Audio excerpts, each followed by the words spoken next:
This piece had been in my marketplace for a while now, and well, I thought it was unique enough to sell, but apparently not, so I'm scrapping it, painting it white, and giving it a wooden top. I'm using a Carbide Scraper because I've learnt through a lot of trial and error that this sander just won't get this much paint off. So scraping it down with the Carbide Scraper, then once I get down to the bottom primer layer, I'll start using a sander.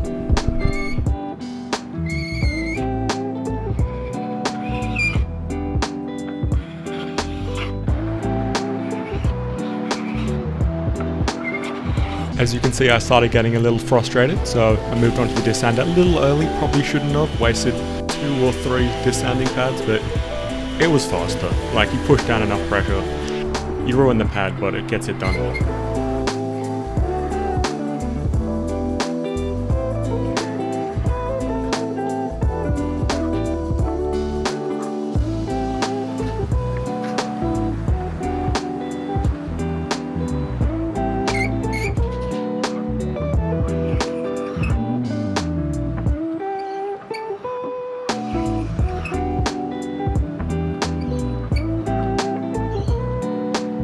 Now these drawers were a major hassle. If you ever find drawers like this with an indent and you don't have a paint sprayer, don't bother painting them. They're so difficult to get into the corners.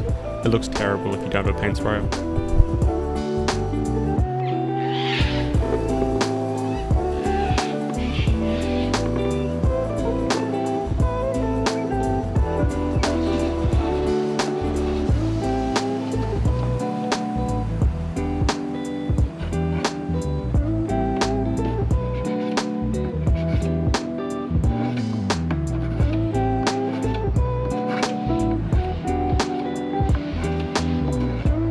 These drawers actually originally had wooden accents on them, but it wasn't quite the style I was going for, so I took them off.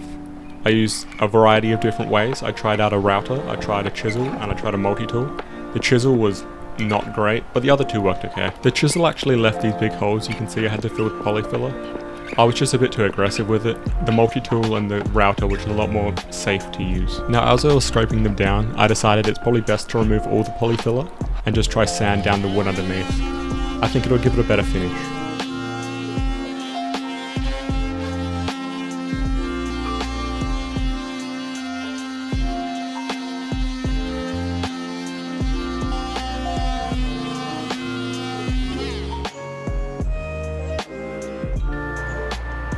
As with a lot of things, I actually quite like this half finished look. I think it gives it a lot of character. But as I was planning on selling these, I couldn't leave them exposed. So I'm sticking to the plan, painting the main body white, filling in the depression in the shelves, and doing a stain top.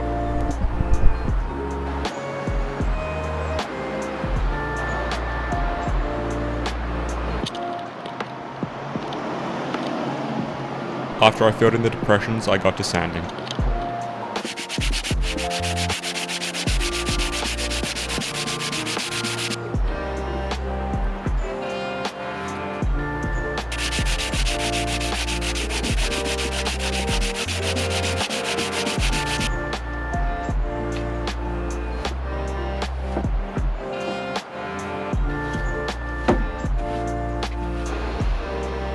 I wouldn't recommend using a paintbrush like I am. It leaves really streaky marks all over the finish. Even if you water down the paint, you can normally see the streaks. So I recommend using a paint roller, or if you can afford it, definitely use a paint sprayer. That's how you get that professional look.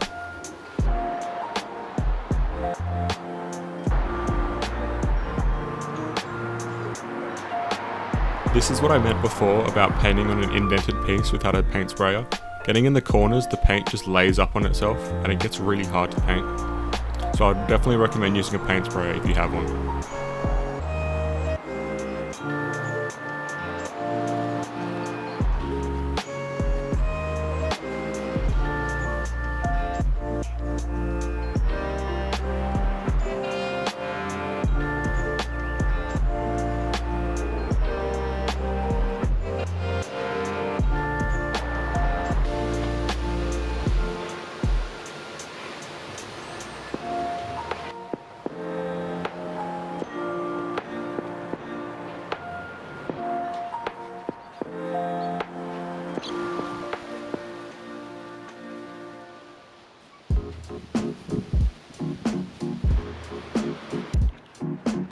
Sanding down that first primer layer with something like a 120 grit is really important to give that smooth finish, otherwise you'll get bumpy pieces underneath the second coat.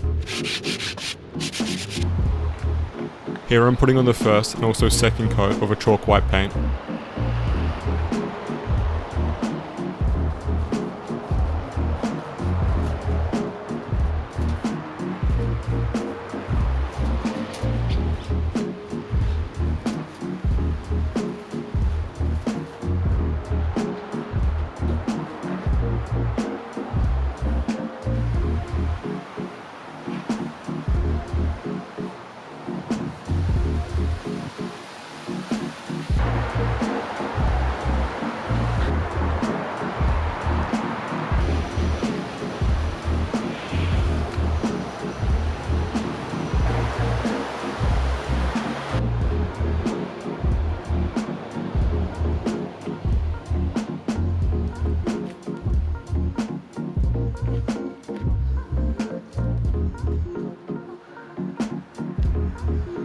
Finally, I'm putting on a low sheen top coat and stain, just to seal everything in and protect it.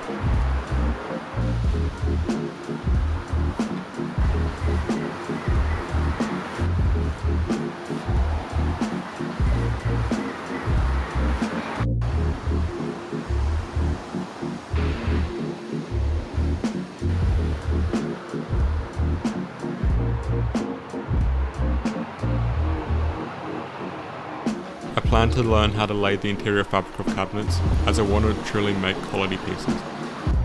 As you can see, even though I watered down the paint, it's still streaky, so if you can afford it, a paint spray is definitely the go, but if not, a paint roller is better than a paintbrush.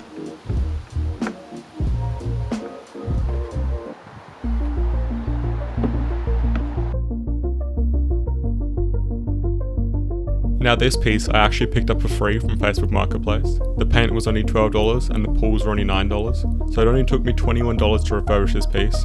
I was gonna sell it, but in the end I decided to keep it myself, as it wasn't up to the quality I would like to sell.